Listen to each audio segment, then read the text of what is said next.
Amis du jour, bonjour. Bienvenue. Aujourd'hui, je vais vous expliquer l'histoire et les caractéristiques d'un atome important et commun sur Terre. Je parle de l'hydrogène.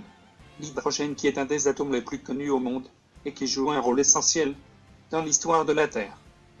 L'hydrogène est l'élément chimique de numéro atomique 1 du tableau périodique, de symbole H. L'atome d'hydrogène est constitué d'un proton et d'un électron. Le proton est une particule chargée positive électrique qui constitue le noyau de l'atome. Et l'électron qui dérive autour du noyau est chargé négative électrique, ce qui fait que l'atome est électriquement neutre. L'hydrogène avec un proton présent presque entièrement sur Terre, et l'hydrogène avec un proton et un neutron qui est très rare, avec 0,01% d'abondance sur Terre. Le neutron est une particule qui constitue le noyau de l'atome et chargé neutre électrique. Les deux hydrogènes sont stables. Cependant, l'hydrogène constitué d'un proton et de deux neutrons, alors l'atome est instable. L'instabilité peut conduire à des explosions. Ces trois atomes d'hydrogène sont des isotopes, car ils ont le nombre de protons en commun, autrement dit, ils peuvent avoir un nombre de neutrons différents, mais le nombre de protons ne change pas. Les trois atomes d'hydrogène sont appelés protium, deutérium et tritium.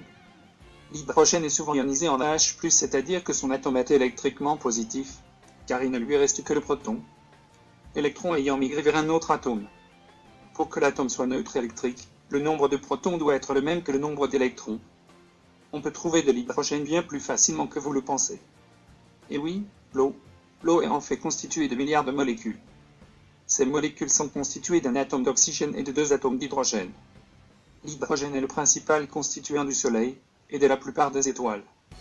C'est un composant majeur des planètes géantes, sous forme métallique aux sillures de Jupiter et de Saturne, et sous la forme de dihydrogène solide, liquide ou gazeux dans leurs couches plus externes et dans les autres planètes géantes.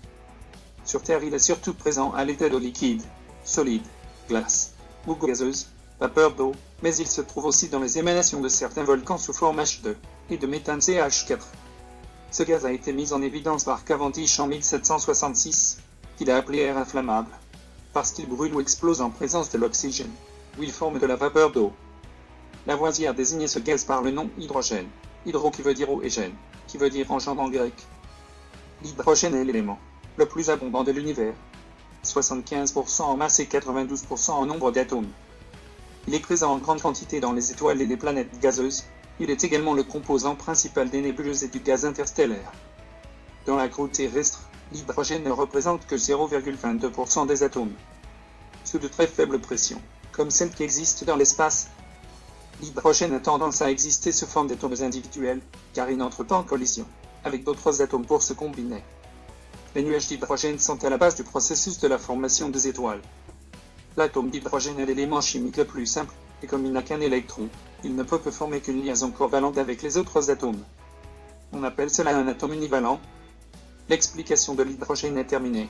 Si vous avez apprécié cette vidéo, mettez un j'aime. Si vous voulez en savoir plus sur les particules de l'atome et le tableau périodique, je ferai des vidéos là-dessus, n'hésitez pas à les regarder. À la prochaine.